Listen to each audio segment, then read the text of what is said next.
At the Parisi Palace, high above 3773 East Broadway. This is the Jake Feinberg Show, coming on Power Talk.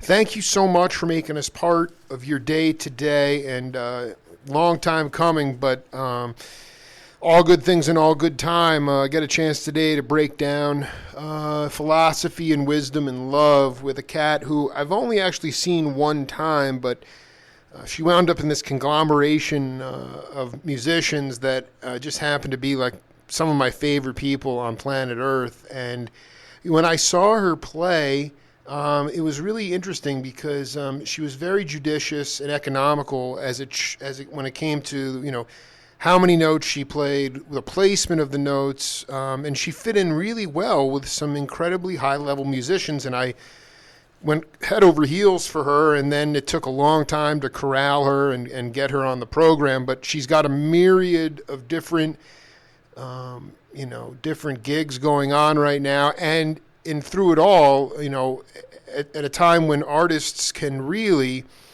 begin to be a reflective mirror to the insane cultural and sort of historical times that we're living through. And I look forward to breaking it down with her today. Rayla Johnson, welcome to the Jake Feinberg Show.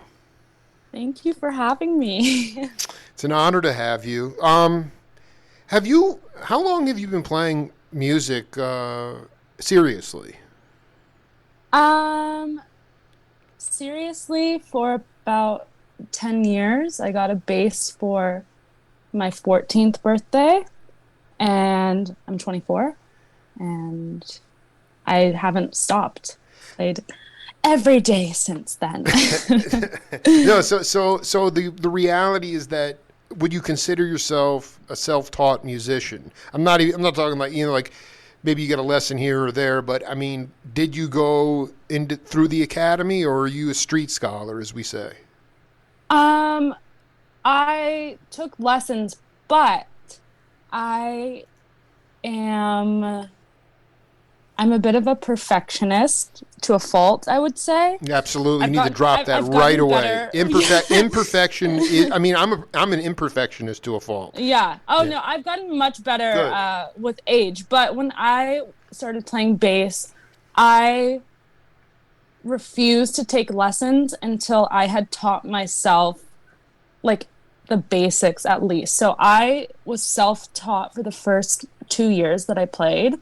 And then after 2 years, I went into a conservatory and I took lessons for another 2 years and learned, worked on my technical ability. And then I quit. I started playing rock music, and I was like, I don't need lessons anymore. And then I haven't gone back. Okay, so I just want to be, because the leader of the Sam Blasucci band is Sam Blasucci, and he plays the guitar upside down. And I interviewed his dad, and I'll send you the interview. But he's like, when Sam was younger, he would just carry around a fly swatter upside down. But I didn't try. The point is, he didn't try to change his style. And I just feel like in the conservatory, and again, I'm not part of the conservatory or the academy, and to me, there's just a whole host of issues going on that, is definitely a topic for another discussion. But it's like, what is one, forget the technique part of it. I'm just saying, what is one thing that you can definitively say that you learned in the conservatory before you pieced out of there that you can take authentically on the bandstand with you every night? Oh, that's a good question. I think that I think, and this is going to sound maybe a little corny, but I think I took away from that experience that I made the right call in not starting there, and stepping away from it and playing authentically to how I wanted to play, which is like based on feel, not based on, any sort of technique. And stepping away from the conservatory and playing how I wanted to play was maybe the only thing I took away from the conservatory and carried on with me. Well, let's talk about that, because this is really important.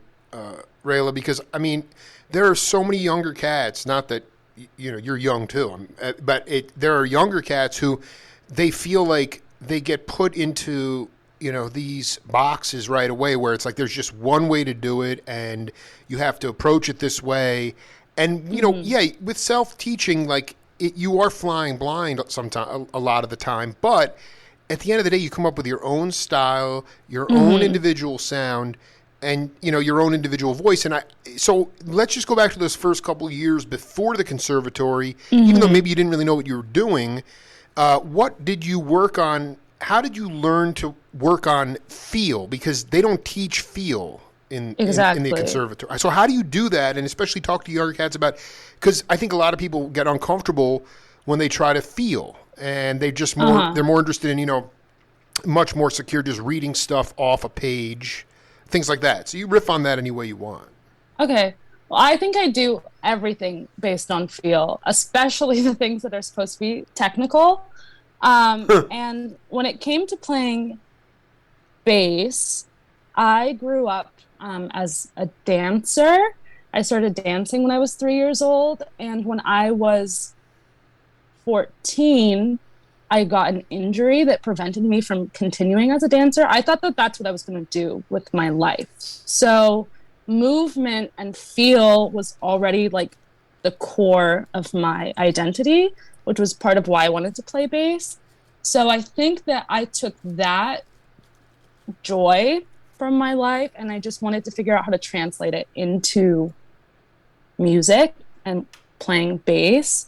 So everything that I was doing, all the steps I was taking, which was playing along to a lot of music that I loved, it was trying to learn how to transmit. Well, I'm going to answer the question. No, I'm going to answer your question. You were learning to dance in your own body because you weren't doing like. First of all, was it freestyle dance? It wasn't like ballet or anything. What kind of dance? No, I left ballet very quickly. It's way too rigid. Way too form. I mean, again, the great ballet dancers. I'm not, but it's just that's. I'm like, there's no way she was. So what kind of?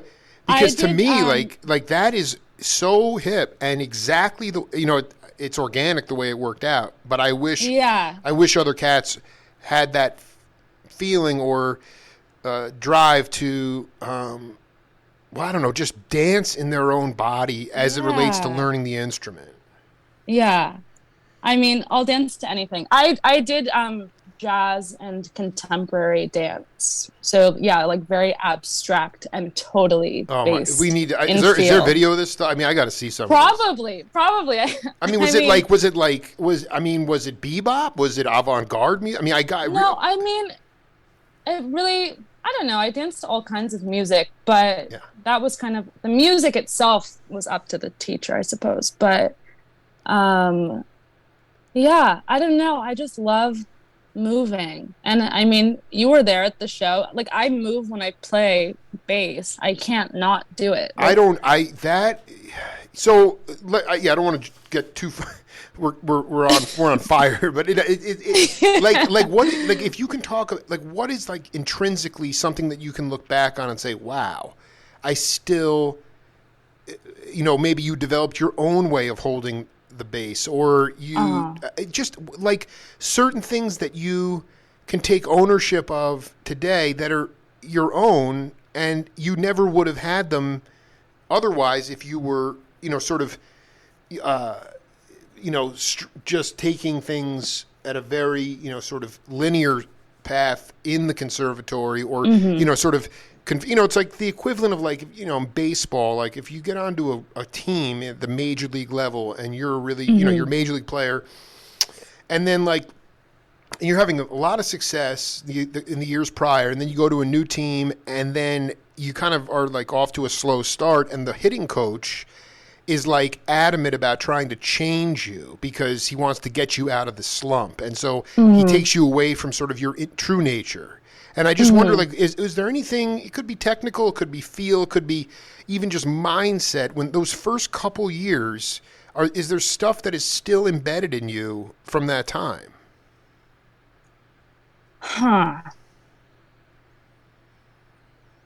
I mean, I guess there must be. What I can say is, and I want to clarify that my bass teacher was incredible. And like, even though he was way more technical than I ever want to be, Yes.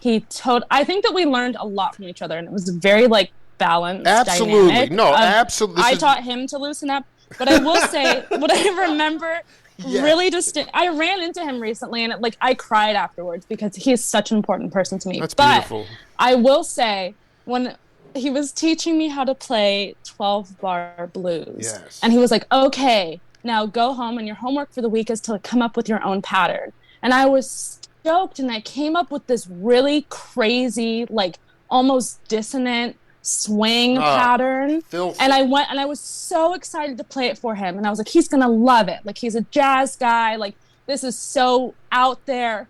And he stopped me from playing in the middle of it, and he was like, that is too complex, and people can't dance to that. Whoa. Whoa, dude. Like, wait, I want to, before you go on, because I'm really enjoying it. My manifesto, and I really believe this, I can dance to any music. There's no meter, times, doesn't matter. Every music is danceable. Anyway, continue. Exactly. Yeah. Well, yeah, and to me, I was displacing the groove from where it normally is in 12-bar, even though it was still following the pattern and the form. And to me, it was more danceable. And like, I responded more to what I was doing. And yeah, he cut me off, and he was like, no, people can't dance to that. But is that only looking back that you were like, wow, actually I was totally hip and he was really freaked out? Or no, in that moment, I was like, oh, I'm going to prove this guy wrong every day for the rest of my life.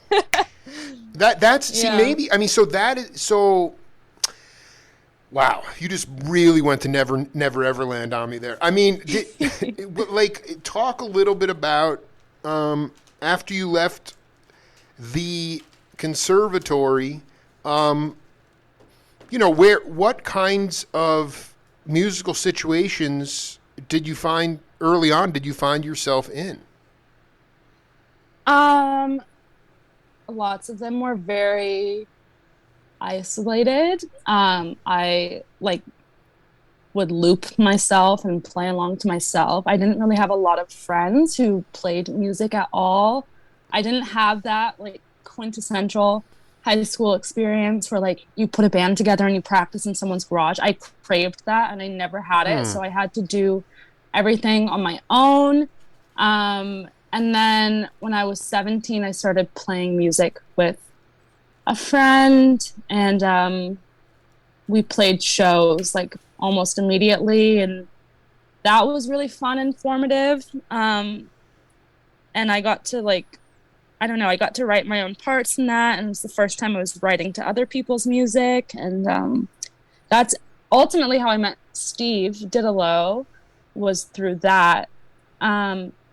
So that was really important and formative, but I was still always working on my own, and I still work on my own a lot. And this whole thing that's happened, and falling into Sam Band and being in a band with so many people, is so new to me and so exciting, and I'm learning every day how to share that space. Yeah, let's just talk about that, because I mean,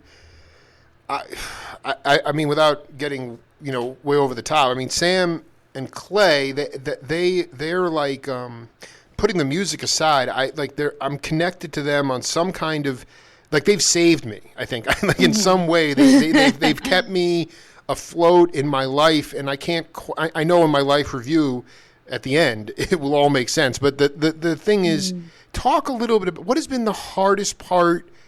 Because a lot of people don't realize, like, when you now you're not the band leader, but like even just to be a band leader, I was talking to my buddy Oliver Ray the other day, and he, great singer, songwriter, and he was talking about just being able to breathe, like being able to actually breathe on stage, so that you're able to create an atmosphere that is comfortable not just for the bandmates, but also for the audience to become involved, and then ultimately that's where the collective consciousness is raised. So would you say it's more like an adjustment, just sort of getting used to sort of the claustrophobia of having, not like there's 40 people in the band, but like just like, can you talk about the things that are because I'm not saying that you're a loner, but you do stuff in isolation musically. So what has been for you kind of the biggest challenges for you that you're still easing into being part of the Sam band?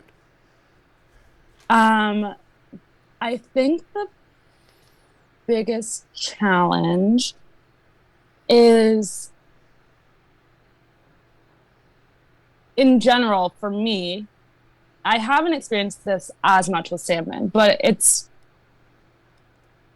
putting, how do I phrase this? That was a very great question, Jake. Take your time. Seriously, yeah. Because, I mean, it's, this is how, like, this is how things grow, when you just get, I think that allowing myself to be heard, both in, like, the politics of the group and also just, like, literally turning up my bass amp loud enough because I'm so used to playing by myself in my apartment, like quiet, to like not disturb other people, and like learning how to take up as much room as Sam allows me to and wants me to in this band. That has been a challenge for me in some ways. Like, Sam is the leader, and it's fascinating to me how well he manages this group of people. And it's also fascinating to me how much space he wants us all to take up, because that's not been my experience in other groups of people I played with. And so it's a real learning curve for me to like be loud and be like have moments where I'm the focus. It's really bizarre for me. I love that Sam wants that. Well, I mean, that's intoxicating for the music too. I mean, when you say before, you just in group settings, it was pretty much like the leader was like, "This is how I want you to play it, and I want you to play it the same way every time." Where in this situation, if you want to, I don't want to say solo, but I mean, there is this, the ultimate, I don't need to explain this to you, but I mean, the ultimate music is, in jazz, it's like that conversation, where everybody is sort of soloing, but yet there's still the theme there. There's still like, you can recognize the song chord, but yet everybody's kind of in there painting on their palette. And I just want, like for you, it's more like almost creating parts on the fly. Am I getting somewhere with this? Yeah. I have two things to say to that, which is, in my prior musical experiences, it wasn't so much playing the part the same. It was that there was not a conversation happening at all. So playing the parts the same was almost necessary to avoid catastrophe on the stage. And then that is a nightmare. I hope the bread was okay, because that is just not. Go ahead. And then the caliber of the musicians in Sam band is just at a level that I've never seen you're before, or like it's had so the pleasure great. Partaking in. And so there's way more room for me to fuck up, first of all, because these people can cover my asses, but there's also room to not fuck up and just like experiment and talk through the instruments, which I've never had people who are capable of conversing in this way. And you saw our very first show ever, with me, and I didn't fully know the parts, and I was absolutely making stuff up as I went. Not because I was soloing, but because I was just a little lost. I was too. I was very lost that night. But I just want to say, you felt your way through it, and I think that's probably. Well, let's just get it on the table. I need you to tell me how you met one of my favorite people, Steve Ditlow. Steve and I played in a band together. He ended up in the band by accident, kind of. He played on some recordings, and then there were some shows booked, and he agreed to play the shows, and then he just stayed for whatever reason. And I'm so glad he did. We went on a couple tours together, and I guess we played together for like 3 or 4 years. So yeah, it was by chance. Like, he was just some random guy to me. I remember the first time we ever played music together and talking to him about Ohio, and I was like, oh my God, like, this is all I have in common with this guy is like Ohio. Like, how is this relationship ever gonna go anywhere? And now Steve and his entire family are just like, I don't know, they're so important to me and such wonderful people. So in January, when Steve texted me and said, oh, and I should add this in, we were on tour together when the pandemic started. So wow. We were halfway through a tour and everything ended, and we flew back to LA together from Atlanta, Georgia on March 15th, 2020, and we didn't see each other again until Halloween of 2021. And it was a very beautiful, glorious reunion. And then in January of 2022, he texted me and he said, hey, my friend needs a bass player. And I didn't even open the link to the music because Steve and I have such an incredible bond as musicians that I did not care what the song sounded like. If I was playing with Steve, I knew that it would work out. And it has worked out beyond my wildest dreams because now I know so many wonderful, incredible people. Yeah, well, I mean, that is divine timing. But I mean, would you say that, yes, you feel comfortable playing with him, but the music that you were playing prior to the pandemic was inherently different? Was it the non-conversational music we were referring to? Yeah, it was that music. It was fun. It was so much fun, but it's worlds away from what we're doing now. Explain what it was and why it was worlds away, and then actually explain. I just can be a little bit selective when it comes to the kind of music I like, and you said it was so much fun, but it doesn't strike me like, anyway, why was it fun? It was okay. It was fun because playing it was fun because of Steve, because I've never had a bond with a drummer the way that I do with Steve. And yeah, I mean, it's just intoxicating to be that rhythm section. Once you got past like talking about Ohio, like did the telepathy start to develop right away where you kind of knew where he was going, or yes, it was like a flock of geese where they all just make a left turn and you go at the same time all together kind of thing? Yes. And I'm so curious how Steve doesn't really think this way, but I am curious how it felt for him. But for me, it was pretty immediate because of his musicianship. He is so good. Like, I didn't even realize how good he was really until Sam Band, because he was maybe a bit castrated in the last project we were in, but he is just so on it. And it was the first time I'd played with a drummer who had it together in that way, in the way that he does. And I improved as a bass player so quickly playing with Steve that I was like growing to meet him. And so I feel like the telepathy is inevitable in that kind of situation. Talking to Rayla Johnson here on the Jake Feinberg Show, having a ball. We have a game on this program called Name That Voice, and I don't expect you to know who this is, but just pay attention to the content, and we'll come back and break it down. Okay.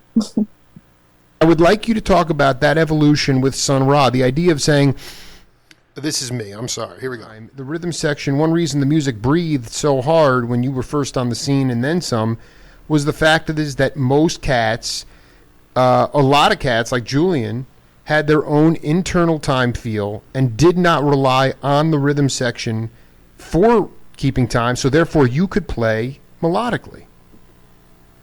Well, I think basically in jazz music there was an internal sense of time through all of the aspects of the music.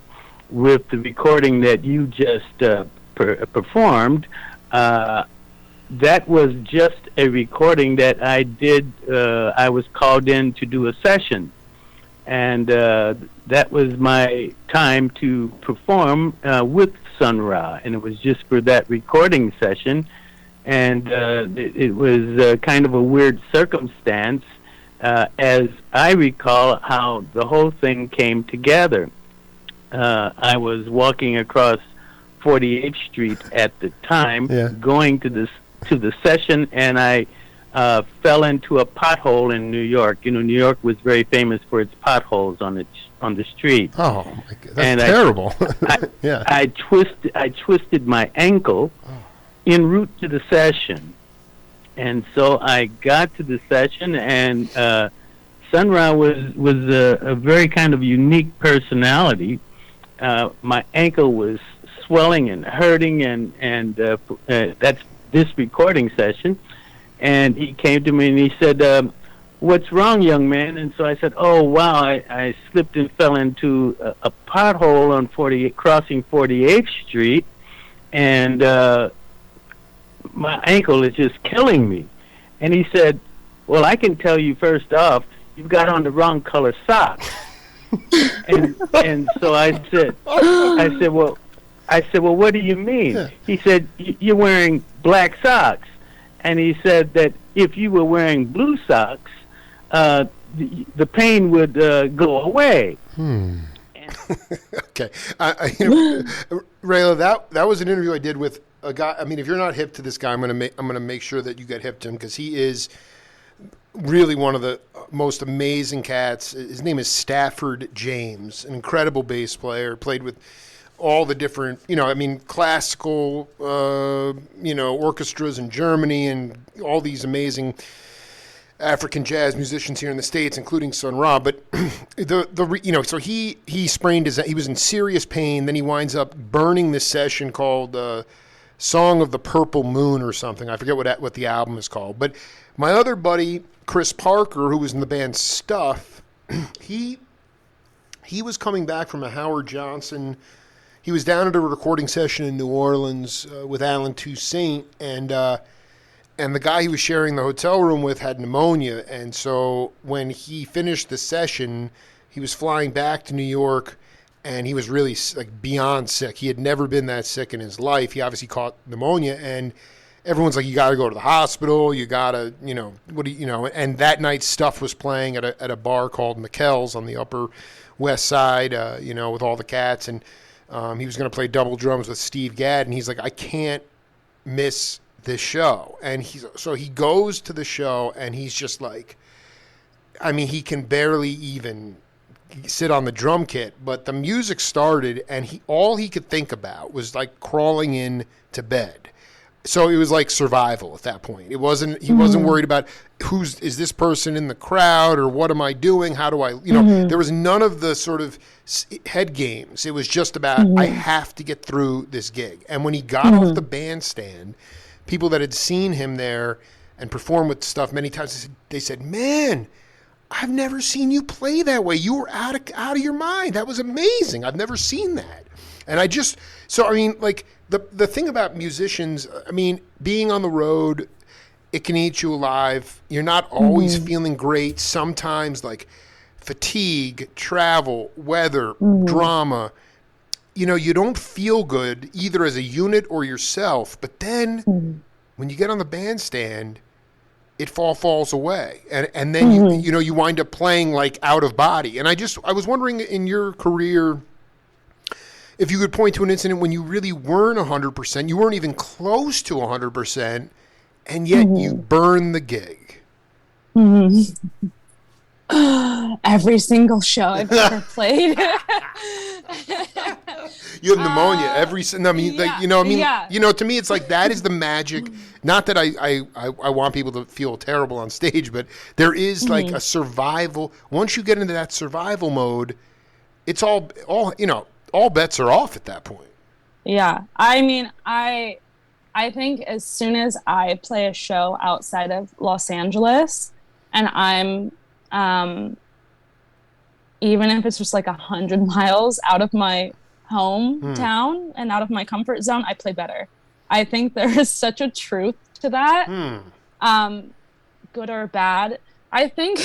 Explain. Do you feel like you have nothing to lose, or what's the? Yeah. Oh. Yeah. Go ahead. I mean, that's like nail on the head. Yeah. I mean, there's nothing to lose in my mind. It's like it's completely freeing to me. I love it. And this happened really recently on the last Sam Band tour. By the last night, actually, the whole last few shows that we played, those string of dates, there was something terrible that happened every single day that there was a show. Like soul crushingly bad.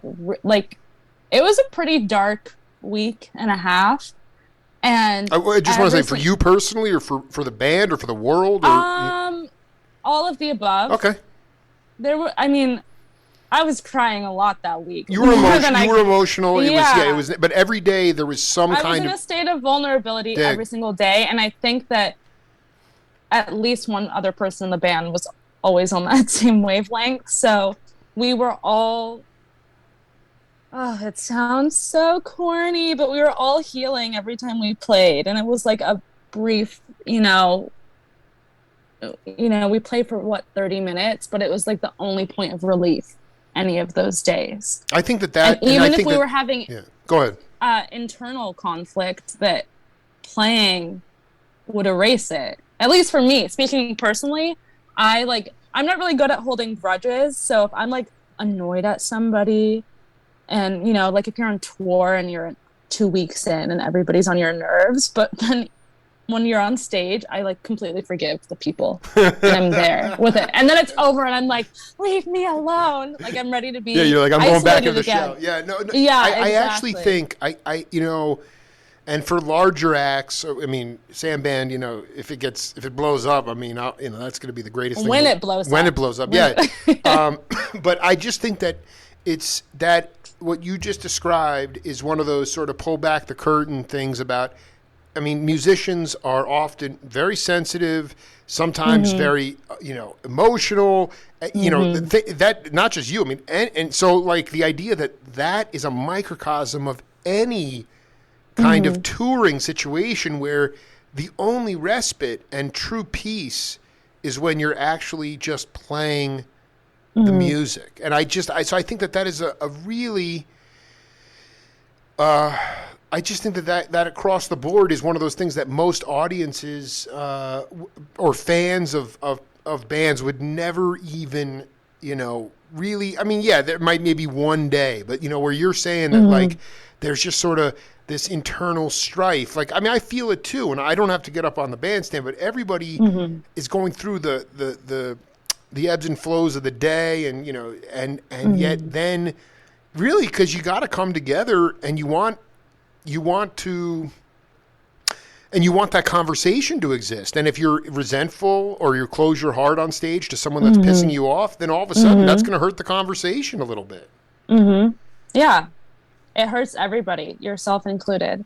And I think another good part about touring and playing shows outside of your hometown is that there's way more room to talk to people when you're not on stage as well. And I think it's sometimes a bit easier because you're in a more balanced setting because you're both out of your depths a little bit. And I'm a very, very shy and introverted person, like extremely. And I met Johnny Payne the day of the first show we played together, like very briefly. We played a show together. Right. I don't know this guy. And then I spent a week with him playing shows, and then I drove him home from Big Sur after our show. So we had an 8-hour car ride together, and I was terrified because I was like, I love driving, and I love driving by myself. And I was like, I have to drive this guy I don't know for 8 hours. Wait, hold on. Were you driving him up to Canada?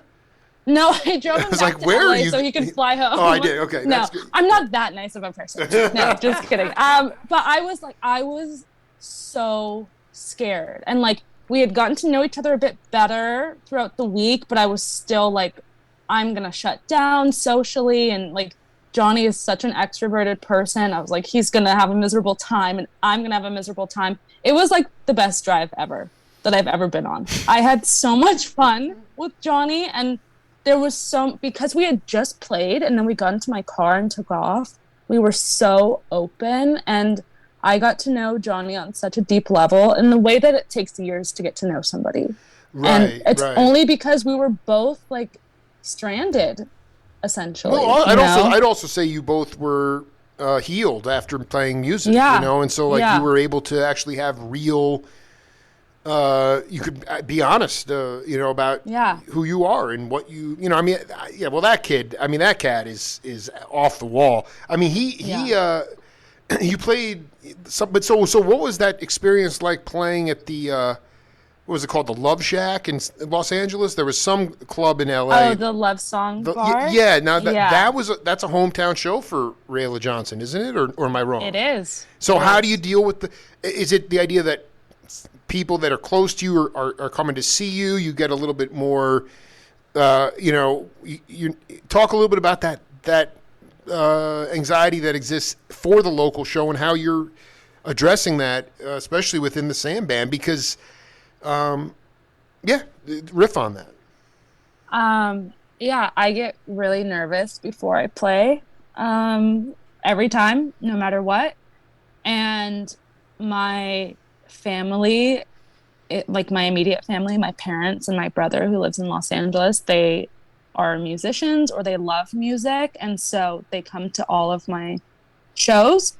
Not because they have to, but because they want to. Even if if you're like, please don't come, they're still coming. Yeah, I love it. Well, they love their daughter, Yeah, there's obviously the prideful part of it, and then they also just love music. And I put a lot of pressure on myself when people I know are coming to shows, and I feel like I have to host them, and I feel like I have to. I don't know where all this anxiety comes from or why, but it's there. It's okay because we all have it. So I mean, my feeling would be to sort of approach things. Well, obviously, come up with some kind of mindful practice of breathing or something to kind of calm yourself down. But I think also the idea is like when you start to sort of project out, like, because this is going to be the worst car ride, or why are these people, you're anticipating. And so it's sort of like try in those times when you are sort of projecting to approach the situation with no expectations. There's no good or bad. Maybe it's your best friend you're going to go with 8 hours with, and you're so super. But try to only go, what is my intention? What is my intention? I'm trying to just help this person out. It lower when expectations can really sort of do you in. You feel that you have to host people, you have to be all that's putting expectations on you, as opposed to just saying, well, I'm playing music because I want, even if it's for one person who comes in and they had a really bad day, and if it makes them at peace, then I've done my job. But focus merely on why you're doing something and not project out. It doesn't happen, but I would just try to start with that, because the expectation part of it can exhaust you even before you play a note. You know what I'm saying? And absolutely. Your folks are or the ones that are musicians in your family. Do they may not understand. I mean, you obviously are like a kind of an Eric Dolphy kind of cat. You really go to the beat of your own drum. Maybe, like the birds are outside the window. You're playing. Like you're very in your own, and I love it. But in terms of the musicians in your family, maybe they don't understand Rayla Johnson, how you tick per se, but do they respect your path? My path as a musician? Absolutely. Yes. Or just in general, who you are. Like that to me is the most important thing. Like in this time that we live in, it's so, respect is the biggest word, because there's such a lack of respect based on what these these symbols of success are in Western culture. You know, if you don't meet these certain symbols, then there's, you know, and to me, respect, they may not, like my folks and a lot of people that were very close to me when I started this journey 11 years ago, and they didn't get it, and they still don't get it. But you know what? They've come around, because after a while you listen to certain interviews or something flashes here or there, and they're like, wow, whatever he's doing, he just better, I just hope he keeps doing it. They, you know, so there's a respect. And has that always been there with your family, or has that taken a while to take hold? With my parents, it has, because they were the ones who went through their parents not respecting their path. Wow. They weren't understood as creative beings or respected in that way or seen that way. And so they put all of their creative energy and resentment towards being told to follow the status quo into me. And they were like, do whatever you want. And wow. My mom always tells this story of one time she was looking out the window. I was about 2 years old, and I was like playing outside by myself. And she was looking out the window, and she thought to herself, please don't be a doctor or a lawyer. Like, they wanted me to be creative from the get-go. That's so amazing. That's amazing. Yeah. Yeah, I really lucked out. I graduated high school 2 years early to start focusing on music, because high school is a waste of time. I just want to be clear. You graduated though 2 years earlier. Yes. Which means I didn't drop out. I finished. You were taking like 16. advanced placement classes at 14 years old and things like that? Yeah, and then I took a big test when I was 16, and I passed it and got my diploma. Oh my, gee, that is insane. But I yet, was not going to waste my time. Right. With that high is school. so now that, you know, clearly you've decided to take this path. I mean, I would call that any musicians that are playing, and it sounds like right out of the chute, you were playing original music. It wasn't like you spent a lot of time, you know, playing in cover bands or things like that. The question is, where, like, on this journey, is it, in terms of trying to sing for your supper and make a living doing it? I mean, nobody, it's funny because my older daughter is 16, and I sort of feel the same way your parents do in some ways, you know, just like she's so brilliant. Obviously you're pretty smart too. And she takes school very seriously, and she's consumed with where she wants to go. And, you know, part of me is like, please don't become a teacher, because you get such horrible pay, especially in Arizona. You know, it's like, and you know, and yet there is this sort of, we just live in this time where, like, if somebody was like, yo, run down the block in 110-degree heat and I'll give you $100, you do it. You know, it's like, you know, money is at a premium, especially as it relates to playing original music. So how do you feel, not about your decision, but where you're at and how you're dealing with basically not just improvising on the bandstand, but kind of improvising to make a living? It is difficult, and things are going to get worse before they get better, I'm sure. But I would rather live in a shoebox than like have a normal job. I love it. I mean, music allows you to travel, and like all my other interests and like whatever, you know, human connection I'm looking for, music brings all of that. That is the best part of it, is getting to know people and getting to see new things. And yeah, I can't even fathom having a different life. It's hard for me to wouldn't work. No, this is important because, like, but like during the time when Sam Band's not how many different gigs do you have, or do you teach also? I mean, what are the things? I teach sometimes. I do teach bass, which is really fun, actually. I might start taking lessons from you, actually. Oh, please do. Please do. Sounds serious. But I mean, but I mean, like, other, like, I want to know where Rayla Johnson's playing on, like like tonight or like on a regular night when the Right. how many other gigs or there are other bands, or is it even like it's hard for me to, I mean, even my friends that are like, that were before COVID, they had, side gigs in certain bars in Brooklyn, and like a lot of those gigs never came back. So like a lot of people are really, I mean, the market is saturated. There's a supply and demand issue. You have all these cats that are looking for gigs, and there's just not a lot of gigs. So what are your steady gigs that you play? I mean, I just, for my own knowledge base, I just would like to know where you're at. I play in another group called Sad Girl that I started like right after the first run of Sam Band shows. Right. Like 2 days after those ended, I was distraught, and I was like, what am I going to do with myself?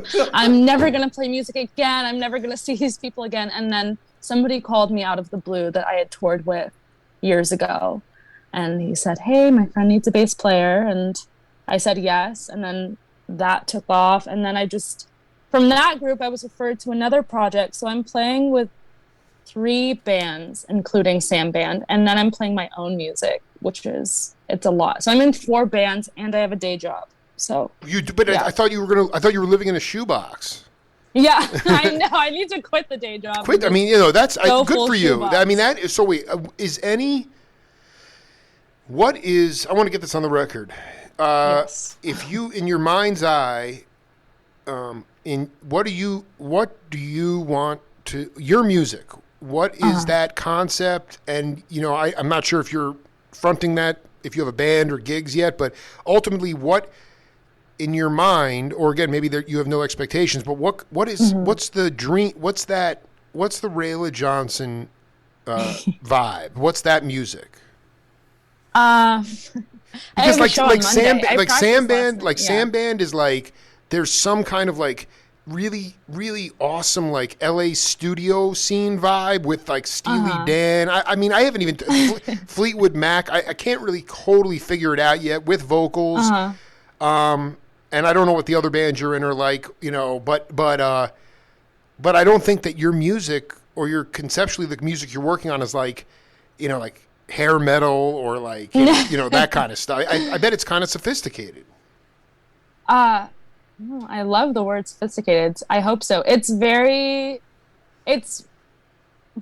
much me. I never really know how to describe it because it just sounds like me to me. I've been working on it since I was really good. So yeah, I mean, I play everything. I play bass and guitar and synth and piano, and I sing and I program the drums for it. So there's not much external influence at all on any of it, for better or for worse. But it's really important for me to have that kind of outlet where I am in charge or in control of everything. Because especially as a bass player, I just, part of my job is to give myself up to what I'm playing. And I think I'm pretty good at doing that, but I also need something to anchor me in like my own identity and into myself. And that's what I think my own music does. I only ever play it with one other person. I play with a drum machine and then somebody who is also like a multi-instrumentalist who will switch instruments with me. I'm playing a show on Monday where I'm only playing synth and I have a bass player, but generally I play bass and sing. And then that is so free. Wait, where are you? Where's the gig at? It's at a venue, at a bar in Atwater Village called Club TG. It's a super cute place. I'm nervous. I'm really nervous. I don't. You know what? It's okay. I think most cats are. I mean, I would be I don't care how good I would have if I had to perform in front of people. I mean, it's a very. Part of it's also, I think that there's some level of like pure exuberance and excitement that's mixed in there, and it's about channeling that. But, I said, I'm so shy and introverted that like putting myself in the position of being the front person is really uncomfortable for me. So I'm like forcing myself to do it more and more because it's fulfilling in a completely different way, but it feels wrong sometimes. I would also encourage, this is just something that popped in my head, but like, you know, as you get more comfortable with your songs, you know, part of it's like being, I don't need to explain this to you, but, you know, letting go of some of that creative control and bringing in cats that you can all go out as a unit. Because I remember like Jerry Garcia, like the April 1982, this promoter who was really responsible for getting the Grateful Dead on the map in the everything east of the Rockies, this guy John Shear, who used to run the Capitol Theater in Passaic, New Jersey, he's like, Jerry, come to play a couple of solo shows at the Capitol Theater in Jersey. The crowd's going to love it. You got a new album coming out. Everything's going to be great. Now, Jerry did play acoustic, but he always had his upright player, John Kahn, when he wasn't playing with the Dead. And so this was solo, and this is the only time it ever that he ever played solo. He got up there and he started to play, and he cut the set short, and and Jerry did not get mad a lot, and he was walking backstage and he looked at John Shear, and he said, "Get John Kahn on a plane right now. I am not doing this anymore." Like and I think with the Grateful Dead too, a lot of these people that become figureheads are never comfortable. But the only way they can do it is when they're going to war with their people. So I think that for you, and this is down the road a little bit, but maybe, I mean, just because I think that you have a lot of not just a great musician, but I think you're also actually a great entertainer, even though you may not know that. Like, I think that it's important to be able to say, okay, this is my music, but nothing is too precious, and eventually just build a tribe around you that you feel like you can, you know, even if you feel like you're collapsing inside, that you can go out, because everybody's got to do it as a group, you know? That would just be my, absolutely. You know? Yeah, no, that is definitely the goal. I think, you know what it is? It's just, it's you can be in, you know, the creative part of it, and being in your room is great. I think for someone like you, though, it's important to get that stuff out. And I mean, obviously you're doing it. Yeah. I have. You know what's funny? Yeah, go ahead. Right before this interview, I had therapy, and I texted Sam, and I was like, I'm going straight from therapy into my Jake Feinberg interview. Well, I mean, come on. And he said, from one therapist to another. And I was like, you're right. It's true. Well, I love it. You know what it is? And by the way, this is a disclaimer. I stopped. It's funny because I stopped. I was in therapy all my life, and then I stopped because I got connected to this contingent of musicians that you're getting hip to, and the rhythm started to heal me. I also kind of, you know, I sort of grew out a little bit out of my neuroses. But the thing is, you're getting a double session and no copay or anything like that with the Jake Feinberg show. You know, I just have one more audio clip for you. Take a listen to it, and we'll come back. Of course. Okay. All right. And then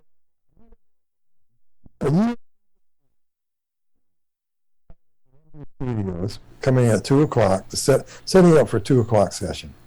You get there at 1:45, right? And this homeless looking man came over to me. I say that because he's wearing faded old black jeans, a black t-shirt, disheveled hair, and boots that were unkept. And he said, "You're Norbert Putnam, aren't you?" And I said, "I am. My name's Chris. I'm going to be helping Charlie. You want me to empty that ashtray?" I said, "Chris, I don't smoke."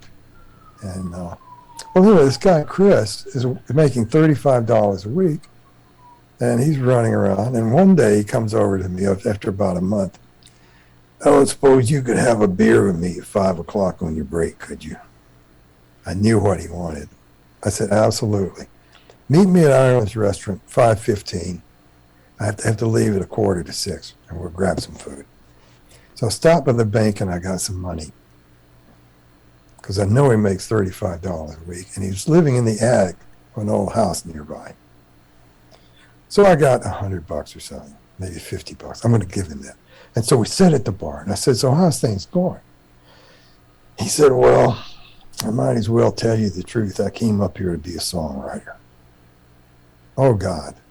When you say that, a veil drops in front of my eyes. So I went in my standard speech. I said, well, Chris, I have to tell you today, you and 3,000 other people are trying to be songwriters.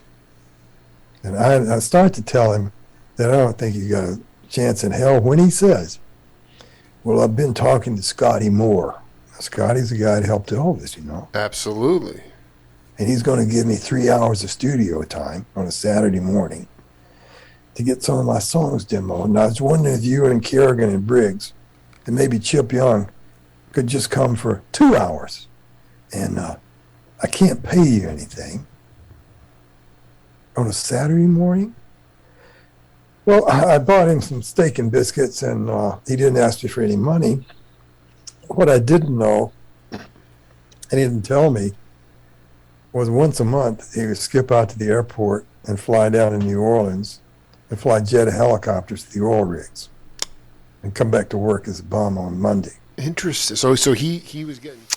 So let me just finish this story. That was a recent interview I did with a legendary bass player from Nashville, Norbert Putnam, who was Elvis's first bass player, and I mean thousands of albums. But I just want to finish this story because we wound up, as usual, going off in 7 different directions before we actually finish that story. The person, Chris, that he referred to, the bum, that he gets the guys to come to the studio on a Saturday morning, and what Norbert said was, it doesn't matter if they paid you double scale. No musicians in Nashville worked on Saturday morning, but he got them there, and they get to the studio. It's 10 in the morning, and this guy, Chris, takes out a bottle of Southern Comfort, and he's like, you guys want to take a swig of this? And they were like, it's 10 in the morning, you know? And so he like lifts the bottle up and just like takes a really hearty slug of the bottle. And I mean, these, you know, this is almost like it's like a fan. It doesn't even sound real, but he starts playing his tunes, and Norbert is sitting in the control room with David Briggs, and they're like, okay, this guy's voice sounds kind of like Dylan, not a great voice. And then all of a sudden they start listening to the lyrics themselves, and they said, wait a minute, this actually might actually have something here. The person so this was a bum. This was a guy who was living in an attic, flying jets on oil rigs, and making $35 a week. That Chris was Chris Christopherson. Really? Okay. So, like, dude, the dude was a Rhodes Scholar. I mean, he was living in an attic in Nashville. Okay. And, like, Norbert's like, well, I'll give him, he was like, I'll go to the bank and get him some money. I mean, it's like, and you know what it is? I just wanted you to talk, Rayla, about your concept of love and how you feel, if you feel like that that love has kept you here on this planet to fulfill your purpose in life as a musical healer. Wow. Because I just believe that I'm sorry. I just believe that everyone, that word shaman is thrown around a lot, but I just think it's within everyday cats, and especially people that, you know, I can feel that similarly we have, our nervous systems are kind of similar, and over time I've learned that this is my gift. I can't do a lot of other things. I can't build a tree house for my kids, and I can't fix my car, and I can't, I'm not great, but, you know, like, I found my purpose. And most people in life, they get older and older, and they never know what their purpose is in life. And I just wonder, based on whatever you want to say, you know, how you feel about owning your purpose in life as a musical healer.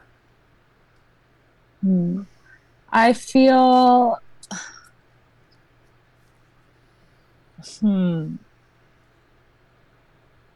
I feel shocked, maybe more than anything. Every day or every time that there's a moment that I feel really connected to the people I'm playing with, or I hear somebody say to me that whatever I did was healing or inspiring, or whatever word they use. If anything, it's a little jarring to me because it really forces you to be present and aware of where you are, which is here on Earth in a human vessel. And I don't think that that's something I go around thinking about in any other context. I'm pretty I don't really feel, I'm a very in my head kind of person, and don't really ever feel connected to my body. And then when things like that happen, it's really like a grounding thing and makes me present. So I don't know if love is really the word that I think about. Absolutely. Take it off in you riff, you go wherever you want on. I mean, when they say it, do you believe them when they say that about that you do heal them or that you do stuff that is inspiring? I'm working on believing it. I don't think they're being dishonest ever. I can accept that it is their truth. It is just, it's. No, I get it. It's about you have to. Yeah, no, I get it. It's about, I dig. Especially because I'm not consciously doing it from a place where that's my goal. Exactly. But I think that it's actually much healthier to accept when people say that you are healing them, and to believe them, and to understand that that's what you are partaking in when you make music that people connect to and that moves people. I think it is way more profound and beneficial to everyone to hear people when they say that and say thank you. When I don't say whatever you have to say, because I know that that's what other music does for me. So why would it be any different? Why would I alter somebody else's experience? Here's the only thing I'd say to that is just if you kind of because you're whatever your intentions are for getting on stage, just sometimes fans, short for fanatics, will come up to you and start singing your praises, and you had an off night, so that it's not it's coming from more from a fanatical, or just they're trying to please you. Exactly. But when when somebody comes and you actually don't really remember what you played, or you don't know what really even happened, then that's where it's just sort of okay, I'm just going to acknowledge it, appreciate it, and keep my head down and keep moving forward, because that is just your path. Exactly.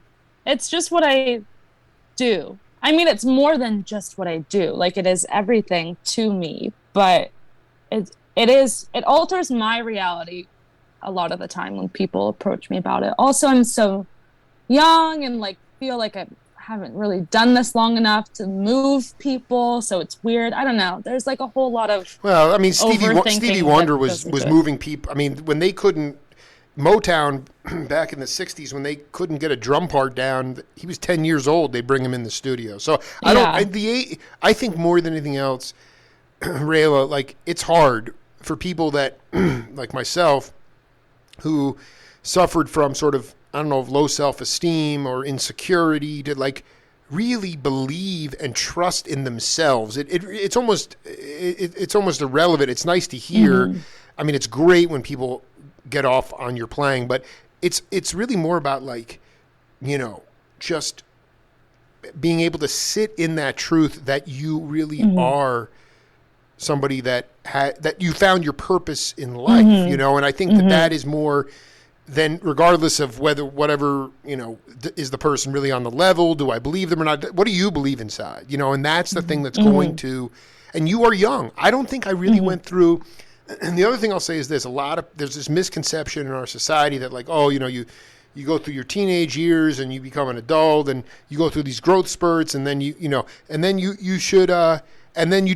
adult. And actually, the cool thing for me is that I think I went through a massive growth spurt at 32 years old. And don't get me wrong, there are consequences to anything, but all I'm saying is, knock on wood, you have time on your side, and you are going to continue to keep growing into yourself. So this idea that you're this age and, you know, you're putting pressure on yourself because, you know, you should have had this figured out by now, or why can't I do this? No. You will continue to grow and then have these massive growth spurts in your life. Maybe it's musically, professionally, personally, or just constitutionally. And like, I just think that is, and if you can be patient enough and not too anxious to push yourself into a place where you're not ready to be yet, that's going to be the key. But you know, you're finding the right people, you're connecting with the right people. And I think that my only advice to you is just keep pushing yourself out of your comfort zone, because when you do that, you get out of your head. And then you're sort of just in the moment. And that's the key to life, is just trying to be here now. It's not corny. It's actually the essential thing. And yeah. So well, I grew up with like lots of Buddhist and like Eastern philosophical. Did you roll your eyes? Did you roll your eyes a lot? I might have done that when I was a kid. Did I roll my eyes? I mean, I'm thinking I'm only mature now to sort of accept it, to really embrace it. But I don't know what I'd be like when I was a kid, if I was younger. No, I think no, sometimes I think I'm a little too zen and patient. Like, I think I'm actually having the opposite, where I'm trying to learn how to be more of a little more assertive. Yeah, maybe assertive's not the right word, because it's just more like, I don't know what it is. I can't even put it into words necessarily, but it's like I'm trying to like break out of this zen mode a little bit. But I also have to say that it's a major part of who I am, and it's also really worked for me. And like, everything that has happened in my life has come to me, and I don't believe in like seeking things. And when I see people seek things with any sort of intensity, it usually backfires, or you don't get, I don't know. I just kind of let life come to me, and I just kind of like work with my head down and like do what I need to do. And then like this whole Sam thing came to me. I met Sam once years ago. I vaguely remember it, but it's like, I didn't seek out this gig. I wasn't looking to even play bass for anyone, and it came to me, and it has like significantly changed and improved my life in a few months. And I think that you don't need to question that kind of magic, and I just kind of roll with that, and you grow as that happens. Rayla, I mean, we're just going to stop right there. That was the most, I mean, I couldn't agree more. And let's just, I hope that I get a chance to see you in some configuration this summer in Sam Band or not, but let's definitely plan on doing set 2 down the road. I mean, you might be somebody who enjoys your own time or being in your own space and time, or you might be shy or whatever, but I mean, you breezed through this interview. So I mean, no, this was great. I had a great time. Oh, beautiful. That's all I care about. Yeah. That is, and let me tell you before you go, that is the most important thing. Marty Ballin, who is the lead singer from the Jefferson Airplane, told me, he goes, happiness is our divine right. And at the end of the day, when you're struggling to say, well, I need to become, less zen or this, like you said, it's about happiness. And we're not all, some people, a lot of us are not happy right now. I mean, and that's an issue. I mean, that is the most important issue, because no matter how much money you have or how many toys you have, or really at the end of the day, can you derive happiness maybe 3 times a day, 5 minutes at a time? Like, I mean, even that, just cherish the happiness and cherish the times where you are happy, because that is our divine right. And we live in this time of so much, we're just pulverized by information. I've never, we're so kind of, there's just so much going on, and a lot of it's very toxic and bad. And so when you can find that happiness, you hang on to it. Yes. I think I'm perpetually jubilant. For better or for worse. Then you're on your way. And listen, Rayla, have a great gig, and we'll be in touch. And I had a ball, so thank you. Thank you so much, Jake. I'll talk to you soon. All right, later. Bye. Bye. That was a long time coming. Bass player from the Sam Band, Rayla Johnson, rocking out on the Jake Feinberg Show. That's it for now. We'll be back on Power Talk. Until then, peace.